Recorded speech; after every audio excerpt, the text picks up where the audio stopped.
सत्कारयोग मेरे प्यारे दोस्तों, अज बड़ा ही अहम दिन है।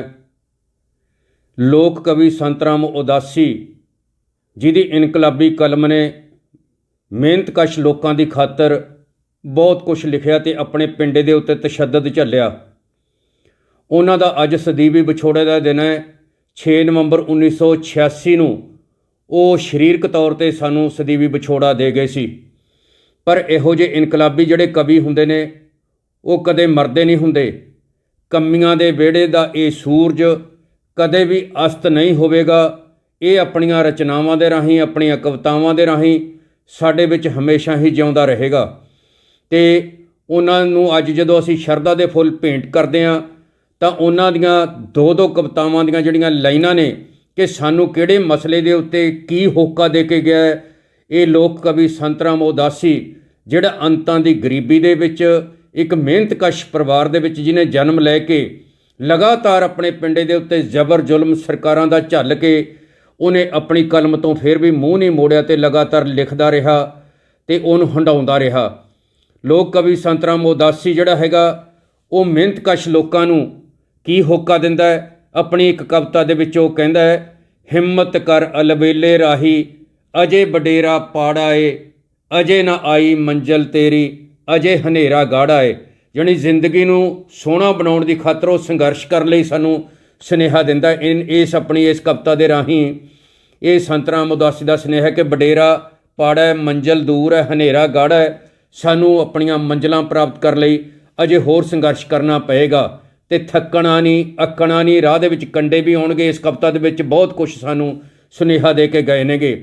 ते अपने देश नूं मेहनतकश लोकां दा जिहड़ा किरतियां किसानां मेहनतकश लोकां दा देश है उहनूं वो किन्ना प्यार करदा सी। अपनी एक कविता दे राहीं संत राम उदासी जी लिखदे है, कहंदे देश है प्यारा सानू जिंदगी प्यारी नालों, इस तो प्यारे इहदे लोक हाणियां असी तोड़ देनी, असी तोड़ देनी लहू पीनी जो कहाणियां असी तोड़ देनी। जानी किरती किसानां नूं चूसण वाले लुੱਟਣ वाले जिहड़े लोक ने लुੱਟ रही जिहड़ी जमात है उहनूं तोड़ के सुੱਟ देण दी गल अपनी इस कविता दे विच संत राम उदासी ने कीती हैगी। और इहदी खातर जदों संघर्ष करना पैंदा है, लगातार लड़ना पैंदा है ते फिर जिहड़ी लुटेरी जमात हुंदी है वो संघर्ष करन वाले लोकां दे उत्ते जुल्म भी करदी है। पर संत राम उदासी हमेशा जुल्म के खिलाफ लड़िया डटिया ते वो सानू भी संघर्ष करने वाले लोगों को यह सुनेहा दिंदा है। कहंदा असी जड़ ना जुल्म की छड्डनी ते साडी भावें जड़ ना रहे, साडी भावें जड़ ना रहे, असी मिट जावांगे लेकिन असी जुल्म की जड़ नहीं छड्डनी ते जुल्म के खिलाफ लड़न का अहद अपनी कविता के राहीं करदा होया सानू यह सुनेहा दे के गया है संत राम उदासी। ते इस तो अगे उन्हां कलमां वालियां नूं उन्हां कलमां वालियां नूं जिहड़े गीत लिखदे ने कवितावां लिखदे ने पर सरकारी आग्या दे नाल, सरकारां दी आग्या तो बाहर नहीं जांदे। जे दो अखर लिखदे भी ने वो सरकारां दी सहमति दे नाल लिखदे ने जां फिर गंद पाउण वाले जिहड़े गीत लिखदे ने कि कई वारी उन्हां नूं भी अपने सरकारी ਸਾਹਿਤਕਾਰਾਂ ਦੇ ਨਾਂ ਤੇ दूजे लेखकां नूं भी उन्हां ने मतलब वरजिया अपनी एक कविता दे राहीं। ते जदों लोक हितां दी खातर संघर्ष करदे करदे करदे करदे करदे लोग शहीद हो जाते हैं लोक घोलों के विच, तो उन्होंने एक ललकार ते एक श्रद्धांजलि वजों भी अपनी एक कविता दे विच उन्हां संघर्षशील लोगों जिहड़े शहीद हो जाते हैं उन्होंने श्रद्धांजलि भेंट करता है। लोक कवि संत राम उदासी कहंदा है, चढ़न वालिओ हक्कां दी भेंट उत्ते तुहानूं शरधा दे फुੱਲ चढ़ाउण लग्गिआं, थोड़ी याद दे विच बैठ के 2 घड़ियां एक दो हंझू प्यार दे बगाउण लग्गिआं। इस तरह की कविता वो लंबी कविता हैगी ते आखिर वो अपनी एक कविता दे राहीं मेहनतकश लोगों नूं दसां नहुआं दी किरत करन वाले लोगों नूं वो उठण दा जानी जागण दा जथेबंद होण दा सुनेहा दिंदा है। वो कविता दे बोल ने, उठ किरतिया उठ होए उठण दा वेला, जड़ बैरी दी पुट होए पुट्टण दा वेला। अपनी इस कविता दे विचों लंबी कविता है, सारी बोली नहीं जा सकती हुण ते उहदे राहीं सानूं उठण लई जागण लई जथेबंद होण लई ते संघर्ष होण लई करन लई प्रेरणा दिंदा है लोक कवि संत राम उदासी। इस तरह ही जदों पुरानी जिहड़ी प्रथा साडे चलदी सी हुण भी है कि खेत मजदूर ते इहदा पहला रूप हुंदा सी सीरी।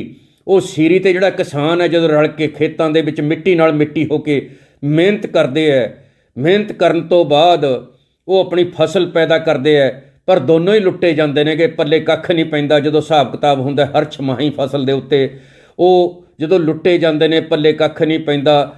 ਤਾਂ ਜੱਟ ਤੇ ਸੀਰੀ ਦੀ ਜਿਹੜੀ ਵਿਥਿਆ ਹੈਗੀ ਇਹ ਆਪਣੀ ਇੱਕ ਕਵਿਤਾ ਦੇ ਰਾਹੀਂ ਸਾਨੂੰ ਸੰਤ ਰਾਮ ਉਦਾਸੀ ਜੀ ਕਹਿੰਦੇ ਨੇ, ਗਲ ਲੱਗ ਕੇ ਸੀਰੀ ਦੇ ਜੱਟ ਰੋਵੇ, ਬੋਲਾਂ ਵਿੱਚੋਂ ਨੀਰ ਵਗਿਆ, ਲਿਆ ਤੰਗਲੀ ਨਸੀਬਾਂ ਨੂੰ ਫਰੋਲੀਏ, ਤੂੜੀ ਵਿੱਚੋਂ ਪੁੱਤ ਜੱਗਿਆ। ਮਤਲਬ ਇੱਕ ਦਰਦ ਭਰੀ ਕਵਿਤਾ ਹੈਗੀ, ਜਿਹਦੇ ਵਿੱਚ ਕਿਸਾਨ ਤੇ ਮਜ਼ਦੂਰ ਦਾ ਜਿਹੜੀ ਸਾਂਝ ਹੈ ਉਹ ਵੀ ਸਾਨੂੰ ਦਿਸਦੀ ਹੈ, ਅਤੇ ਤੂੜੀ ਦੇ ਢੇਰ ਦੇ ਵਿੱਚੋਂ ਨਸੀਬਾਂ ਨੂੰ ਫਰੋਲਣ ਦੀ ਗੱਲ ਹੈ ਜਿਹੜੀ ਤੰਗਲੀ ਦੇ ਨਾਲ, ਇਹ ਵੀ ਇੱਕ ਕਮਾਲ ਦਾ ਦ੍ਰਿਸ਼ਟਾਂਤ ਹੈ ਜਿਹੜਾ ਉਹਨਾਂ ਨੇ ਆਪਣੀ ਕਵਿਤਾ ਦੇ ਵਿੱਚ ਪੇਸ਼ ਕੀਤਾ ਹੈ। ਅਖੀਰ ਦੇ ਵਿੱਚ ਲੁੱਟੇ ਪੁੱਟੇ ਜਾਂਦੇ ਮਜ਼ਦੂਰਾਂ ਅਤੇ ਕਿਸਾਨਾਂ ਨੂੰ ਸੰਤ ਰਾਮ ਉਦਾਸੀ ਆਪਣੀ ਇੱਕ ਕਵਿਤਾ ਦੇ ਰਾਹੀਂ ਸੁਨੇਹਾ ਦਿੰਦਾ ਹੈ। ਕਹਿੰਦਾ, ਹਾੜੀਆਂ ਦੇ ਹਾਣੀਓ ਵੇ ਸੌਣੀਆਂ ਦੇ ਸਾਥੀਓ, ਕਰ ਲਵੋ ਦਾਤੀਆਂ ਤਿਆਰ, ਤੋੜੋ ਹਿੱਕ ਪੱਥਰਾਂ ਦੀ, ਅੱਜ ਸਾਨੂੰ ਲੋੜੀ ਦੇ ਅੰਗਾਰ। ਤੋੜੋ ਵੇ ਹਿੱਕ ਤੁਸੀਂ ਹੁਣ ਪੱਥਰਾਂ ਦੀ, ਅੱਜ ਸਾਨੂੰ ਲੋੜੀ ਦੇ ਅੰਗਾਰ। ਜਾਣੀ ਉਹ ਮਜ਼ਦੂਰਾਂ ਅਤੇ ਕਿਸਾਨਾਂ ਨੂੰ ਖੜ੍ਹੇ ਹੋਣ ਲਈ, ਜਥੇਬੰਦ ਹੋਣ ਲਈ, ਹਾੜੀਆਂ ਅਤੇ ਸੌਣੀਆਂ ਜਿਹੜੇ ਵੱਢਦੇ ਹੈ, ਬੀਜਦੇ ਹੈ, ਮਿਹਨਤਕਸ਼ ਜਮਾਤ, ਉਹਨਾਂ ਦੀ ਗੱਲ ਕਰਦਾ ਆਪਣੀ ਇਸ ਕਵਿਤਾ ਦੇ ਰਾਹੀਂ। ਅੱਗੇ ਦੁਸਹਿਰੇ ਦੀ ਗੱਲ ਕਰਦਾ ਹੈ। ਦੁਸਹਿਰੇ ਦੇ ਵਿੱਚ ਹਰ ਵਾਰੀ ਅਸੀਂ ਕਾਗਜ਼ਾਂ ਦਾ ਰਾਵਣ ਬਣਾ ਕੇ ਜਦੋਂ ਸਾੜ ਦਿੰਦੇ ਹਾਂ, ਤਾਂ ਉਹਦੇ ਉੱਤੇ ਵੀ ਆਪਣੀ ਵਿਗਿਆਨਕ ਸੋਚ ਰਾਹੀਂ ਜਿਹੜੀ ਇੱਕ ਕਵਿਤਾ ਜਿਹੜੀ ਲਿਖਦੇ ਹੈਗੇ ਉਦਾਸੀ ਜੀ, ਉਹ ਸੰਤ ਰਾਮ ਉਦਾਸੀ ਜੀ ਕਹਿੰਦੇ ਨੇ, ਕਹਿੰਦੇ, ਵਹਿਮਾਂ ਭਰਮਾਂ ਤੋਂ ਬਚੋ, ਹੱਥੀਂ ਤੀਲੀਆਂ ਨੂੰ ਚੁੱਕੋ, ਇਸ ਯੁੱਗ ਦਿਆਂ ਰਾਵਣਾਂ ਦੀ ਹਿੱਕ ਸਾੜੀਏ। ਐਵੇਂ ਕਾਗਜ਼ਾਂ ਦੇ ਰਾਵਣਾਂ ਨੂੰ ਸਾੜ ਕੀ ਬਣੇ, ਤੀਰ ਤੀਲਾਂ ਦੇ ਕਮਾਨ ਵਿੱਚ ਚਾੜ ਕੀ ਬਣੇ। ਕੋਈ ਉੱਠੇ ਹਨੂਮਾਨ ਕਰੇ ਯੁੱਧ ਦਾ ਐਲਾਨ, ਕੋਈ ਉੱਠੇ ਹਨੂਮਾਨ ਕਰੇ ਯੁੱਧ ਦਾ ਐਲਾਨ, ਮੂਹਰੇ ਆਉਣ ਵਾਲੇ ਸਾਗਰਾਂ ਦੀ ਹਿੱਕ ਪਾੜੀਏ, ਇਸ ਯੁੱਗ ਦਿਆਂ ਰਾਵਣਾਂ ਦੀ ਹਿੱਕ ਸਾੜੀਏ, ਇਸ ਯੁੱਗ ਦਿਆਂ ਰਾਵਣਾਂ ਦੀ ਹਿੱਕ ਸਾੜੀਏ। ਅੱਜ ਦੇ ਉਹ ਰਾਵਣ ਜਿਹੜੇ ਧੀਆਂ ਉੱਤੇ ਵੀ ਕਈ ਵਾਰੀ ਔਰਤ ਜਾਤੀ ਦਾ ਅਪਮਾਨ ਕਰਦੇ ਨੇ, ਔਰ ਮਿਹਨਤਕਸ਼ ਲੋਕਾਂ ਨੂੰ ਲੁੱਟਦੇ ਕੁੱਟਦੇ ਅਤੇ ਉਹਨਾਂ ਨੂੰ ਦੇ ਖਿਲਾਫ ਖੜ੍ਹੇ ਹੋਣ ਦੀ ਗੱਲ ਕਰਦਾ ਹੈ। ਅਤੇ ਕਾਗਜ਼ਾਂ ਦੇ ਰਾਵਣ ਨੂੰ ਸਾੜਨ ਦੀ ਥਾਂ ਦੇ ਉੱਤੇ ਅੱਜ ਦੀਆਂ ਜਿਹੜੀਆਂ ਬੁਰਾਈਆਂ ਸਾਡੇ ਦੇਸ਼ ਦੇ ਵਿੱਚ, ਉਹਨਾਂ ਸਮਾਜ ਦੇ ਵਿੱਚ, ਉਹਨਾਂ ਨੂੰ ਖਤਮ ਕਰਨ ਦਾ ਸੁਨੇਹਾ ਦਿੰਦਾ ਕਵੀ ਸੰਤ ਰਾਮ ਉਦਾਸੀ। ਔਰ ਉਹਨਾਂ ਦੀ ਬਹੁਤ ਹੀ ਪ੍ਰਸਿੱਧ ਕਵਿਤਾ ਜਿਹੜੀ 11ਵੀਂ ਜਮਾਤ ਦੇ ਸਿਲੇਬਸ ਦੇ ਵਿੱਚ ਵੀ ਲੱਗੀ ਰਹੀ ਹੈ, ਕੰਮੀਆਂ ਦਾ ਵਿਹੜਾ ਕਵਿਤਾ ਹੈ, ਜਿਹਦੇ ਵਿੱਚ ਇੱਕ ਵਾਪਰੀ ਘਟਨਾ ਉਹਨਾਂ ਦੇ ਸ਼ਾਇਦ ਪਿੰਡ ਦੇ ਵਿੱਚ ਜਾਂ ਆਲੇ ਦੁਆਲੇ ਕਿਤੇ ਉਹਨਾਂ ਦੇ ਨੇੜੇ ਤੇੜੇ ਵਾਪਰੀ, ਉਸ ਘਟਨਾ ਤੋਂ ਪ੍ਰਭਾਵਿਤ ਹੋ ਕੇ ਲੋਕ ਕਵੀ ਸੰਤ ਰਾਮ ਉਦਾਸੀ ਨੇ ਦੁਖੀ ਹੋ ਕੇ ਕਲਮ ਚੁੱਕੀ, ਅਤੇ ਉਹ ਗੀਤ ਜਿਹੜਾ ਹੈਗਾ ਅਮਰ ਗੀਤ ਹੈ, ਉਹ ਕੰਮੀਆਂ ਦਾ ਵਿਹੜਾ ਹੈ। ਕੰਮੀਆਂ ਦੇ ਵਿਹੜੇ ਗੀਤ ਦੇ ਵਿੱਚ, ਕਵਿਤਾ ਦੇ ਵਿੱਚ ਉਹ ਕੀ ਕਹਿੰਦੇ ਹੈ ਸੰਤ ਰਾਮ ਉਦਾਸੀ, ਕਹਿੰਦੇ, ਮਾਂ ਧਰਤੀ ਏ ਤੇਰੀ ਗੋਦ ਨੂੰ ਚੰਨ ਹੋਰ ਬਥੇਰੇ, ਤੂੰ ਮਗਦਾ ਰਹੀ ਵੇ ਸੂਰਜਾ ਕੰਮੀਆਂ ਦੇ ਵਿਹੜੇ। ਜਿੱਥੇ ਤੰਗ ਨਾ ਸਮਝਣ ਤੰਗੀਆਂ ਨੂੰ, ਜਿੱਥੇ ਮਿਲਣ ਅੰਗੂਠੇ ਸੰਗੀਆਂ ਨੂੰ, ਜਿੱਥੇ ਵਾਲ ਤਰਸਦੇ ਕੰਘੀਆਂ ਨੂੰ, ਨੱਕ ਵਗਦੇ ਅੱਖਾਂ ਚੁੰਨੀਆਂ ਤੇ ਦੰਦ ਕਰੇੜੇ, ਤੂੰ ਮਗਦਾ ਰਹੀ ਵੇ ਸੂਰਜਾ ਕੰਮੀਆਂ ਦੇ ਵਿਹੜੇ।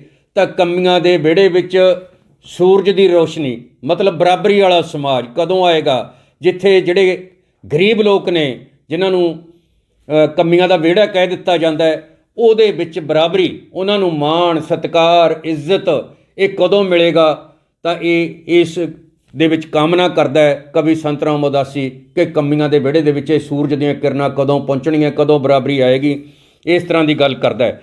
ਤਾਂ ਇਸ ਤਰ੍ਹਾਂ ਦੀਆਂ ਗੱਲਾਂ ਕਰਦਾ ਕਰਦਾ ਇਹ ਕਵੀ 6 ਨਵੰਬਰ ਅੱਜ ਦੇ ਦਿਨ ਸਾਡੇ ਕੋਲੋਂ ਇਹ ਸਦੀਵੀ ਵਿਛੋੜਾ ਦੇ ਗਿਆ ਸੀ।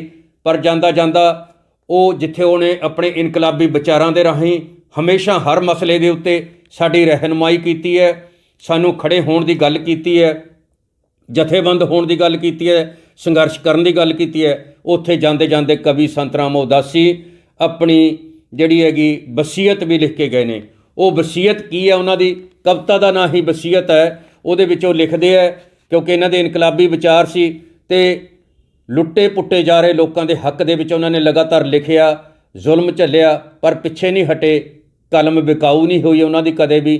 ਤਾਂ ਉਹਨਾਂ ਨੇ ਜਿਹੜੀ ਵਸੀਅਤ ਲਿਖੀ ਉਹਦੇ ਵਿੱਚ ਉਹ ਲਿਖਦੇ ਹੈ, ਮੇਰੀ ਮੌਤ 'ਤੇ ਨਾ ਰੋਇਓ, ਮੇਰੀ ਸੋਚ ਨੂੰ ਬਚਾਇਓ, ਮੇਰੇ ਲਹੂ ਦਾ ਕੇਸਰ ਰੇਤੇ 'ਚ ਨਾ ਰਲਾਇਓ, ਮੇਰੀ ਵੀ ਜ਼ਿੰਦਗੀ ਕੀ ਬਸ ਬੂਰ ਸਰਕੜੇ ਦਾ, ਆਹਾਂ ਦਾ ਸੇਕ ਕਾਫੀ, ਤੀਲੀ ਬੇਸ਼ੱਕ ਨਾ ਲਾਇਓ, ਤੀਲੀ ਬੇਸ਼ੱਕ ਨਾ ਲਾਇਓ।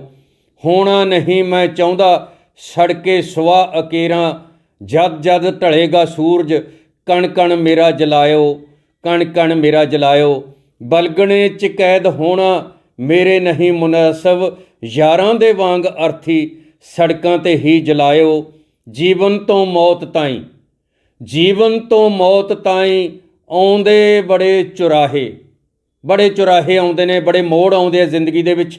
ਕਵੀ ਲਿਖਦਾ ਹੈ, ਜੀਵਨ ਤੋਂ ਮੌਤ ਤਾਈਂ ਆਉਂਦੇ ਬੜੇ ਚੁਰਾਹੇ, ਹੈ ਜਿਸ ਦਾ ਪੰਧ ਵਿਖੜਾ ਉਸੇ ਹੀ ਰਾਹ ਲਿਜਾਇਓ, ਉਸੇ ਹੀ ਰਾਹ ਲਿਜਾਇਓ। ਅਤੇ ਮੈਨੂੰ ਮਾਣ ਹੈ ਜਿਹੜਾ ਬੰਦਾ ਮੈਂ ਤੁਹਾਡੇ ਸਾਹਮਣੇ ਅੱਜ ਬੋਲ ਰਿਹਾ ਕਿ ਮੈਂ ਬਚਪਨ ਦੇ ਵਿੱਚ ਸੀ, 9ਵੀਂ 10ਵੀਂ ਜਮਾਤ ਦੇ ਵਿੱਚ ਪੜ੍ਹਦਾ ਸੀ।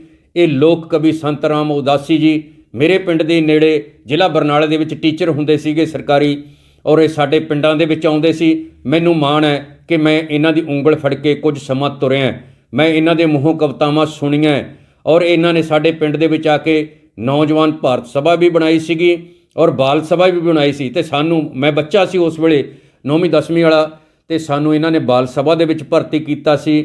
ਔਰ ਵੱਡੇ ਜਿਹੜੇ ਨੌਜਵਾਨ ਸੀਗੇ 18 ਸਾਲ ਤੋਂ ਵੱਧ ਵਾਲੇ, ਉਹਨਾਂ ਨੂੰ ਨੌਜਵਾਨ ਸਭਾ ਦੇ ਵਿੱਚ ਭਰਤੀ ਕਰਕੇ ਇਹਨਾਂ ਨੇ ਕਵਿਤਾਵਾਂ ਸੁਣਾਉਣੀਆਂ, ਗੀਤ ਸੁਣਾਉਣੇ, ਉਹਨਾਂ ਨੂੰ ਚੰਗੇ ਵਿਚਾਰਾਂ ਦੀ ਜਿਹੜੀ ਗੁੜਤੀ ਦੇਣੀ।